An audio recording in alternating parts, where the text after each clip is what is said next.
a fantasia que mais me apavora não é a minha morte, é, por exemplo, meu filho. Então, mas isso é tipo da paternidade. Você fica de noite pensando, ele vai atravessar a rua, você fica numa piração. Até eu ser pai, eu fui pai a primeira vez com 22 para 23 anos.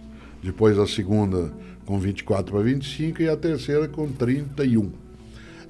Até o primeiro momento de paternidade, eu tinha um pouco de temor da minha morte individual, exclusiva. No momento em que eu tenho sobre outra pessoa a tarefa do cuidado, a responsabilidade. E essa tarefa do cuidado, ela é movida a um afeto imenso, porque é entendido como não outro de mim, mas uma forma desdobrada de uma possibilidade minha.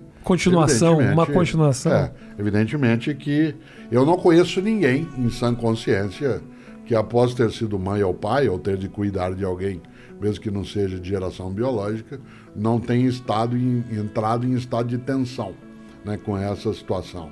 A frase, eu prefiro morrer no teu lugar, eu dou a minha vida, ela não é uma frase vazia. Ela tem um sentido expressivo. Agora, uma das coisas que nós temos de fazer é, Rafinha, formar as crianças para que elas lidem com a perda. Nós não podemos fazer com as crianças aquilo que, de uma certa maneira, o mundo hoje digital, ele dá a ideia de que você pode ter ou uma second life, no sentido de usar uma expressão de um modo antigo dentro do mundo digital, e segundo, de que você pode resetar as coisas. Não. A mortalidade, ela é um fato, como diz a antiga frase, não é que a gente tem a vida curta, a morte é que é muito longa, a gente fica morto muito tempo. Nesse sentido, uma criança ou um jovem, ele tem que ser preparado também para a perda. Um dos equívocos dos tempos mais recentes é que, em nome de poupar uma criança dela passar por algum tipo de desconforto psicológico, ela acaba sendo iludida em relação à vida. Então, de repente, autoestima é diferente de auto-engano.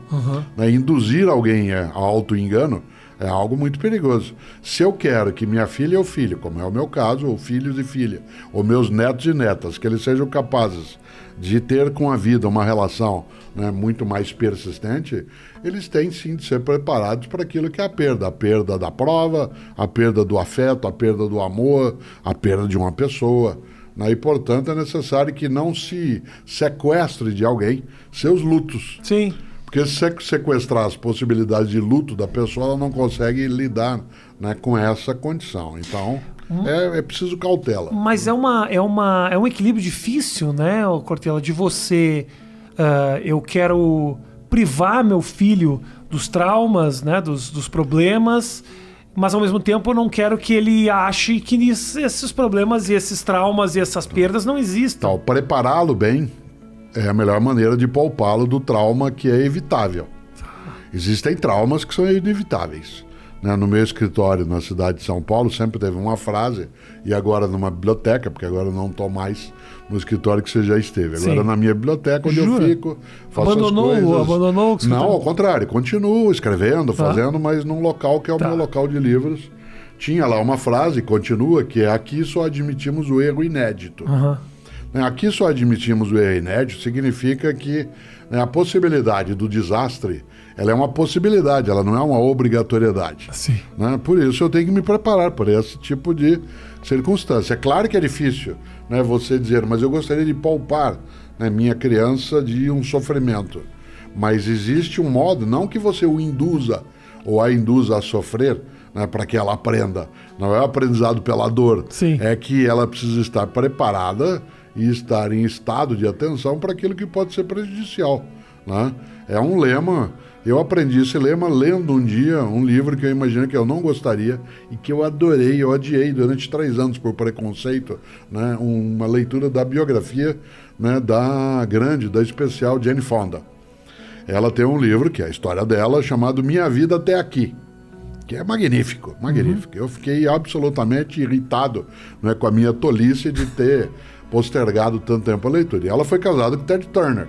Sim, que é o cara criador da CNN. Exatamente. E ele usava um lema de vida que eu acabei adotando como meu, que eu partilho com os filhos e filhas, com netos e netas. Ele dizia: deseje o melhor e prepare-se para o pior. Deseje o melhor. No campo do desejo, da tua intenção, você tem que ter o melhor como referência. Mas como estado de atenção e ao mesmo tempo de cautela, você tem que contar com a possibilidade do pior. Então, deseje o melhor, prepare-se para o pior, faz com que uma criança, ela primeiro não seja iludida, né? Como a gente brinca, a vida, né, não é só festivais, gritou o Caetano um dia, né, dentro de um deles. Né? E segundo, como a gente brinca no Paraná, de onde eu sou, mundo de poeta não tem pernilongo, né? Não tem mosquito, não tem muriçoca, né? E claro, existe. Então, não é que você induzirá alguém ao sofrimento de modo proposital, né? Não é assim, valeu a experiência. Isso. Né? Ao contrário, né? Nós estamos aprendendo muito neste tempo, mas isso não significa que por isso o tempo é bom, porque ele gera aprendizado. Porque o custo, né, que vem junto, ele é desnecessário. Então, né, alguém pode, em sã consciência, ser capaz de induzir alguém, né, à ferida, ao machucado, para que ela perceba. Não há necessidade, né? Você pode ensinar. E nisso, desculpe, há uma diferença. Né? Eu sou pai, sou descendente de italiano com espanhol, portanto sou latino, além de brasileira. Mas tenho, né, 2 netos que são alemães também. Também porque há outros modos de ser humano, além de italianos e brasileiros. E uma coisa que eu notei, a mãe germânica, por exemplo, ela adverte. Né? A mãe brasileira, a mãe latina, ela vaticina, ela ameaça. Tá. Por exemplo, eu vi várias vezes, né, dentro da cultura germânica, né, a mãe dizendo assim, cuidado que você pode cair. E me peguei algumas vezes, como bom latino, dizendo, você vai cair daí. Entendi. Uma joga praga, a outra orienta. Ora, esse tipo de percepção, né, ele precisa ser lidado também nesse campo. Isto é, você vai cair daí, não retira da pessoa a autonomia da queda. Sim. Né? O Abu Janra dizia isso, a vida é tua, estrague-a como quiser. Mas se você puder lidar de maneira a apenas advertir, mais do que ameaçar, né? Você vai repetir de ano, você vai dançar nessa, isso vai ser um horror, quase é um vaticínio, né? E nesse sentido não tem necessidade, né? Parece um pouco teu conterrâneo, mas de Alegrete, o Mário Quintana. Em 86, quando você era criança, ele lançou um livro... 10 anos. Né? Ele lançou um livro de poemas chamado Baú de Espantos. O título é genial. Isso me dá uma raiva imensa, porque eu não pensei num livro com esse título, né? E Baú de Espantos. São os 2 livros que te deram da Jane Fonda. Da Jane Fonda. Não, Jane Fonda me deu chateação comigo, pela minha tolice. Pelo preconceito.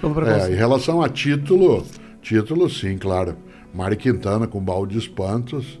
Melhor que isso, só o Pedro Nava, o mineiro, lá de Juiz de Fora, com Baú de Ossos, que é um livro de memória. Tá bom. Né, que é um livro, ele é um memorialista estupendo, além de médico também muito bom. Né? Então, Baú de Espantos, eu acho que, vez ou outra, a gente tem que partilhar com as pessoas com as quais a gente convive a possibilidade de ter ali a abertura do seu baú de espantos.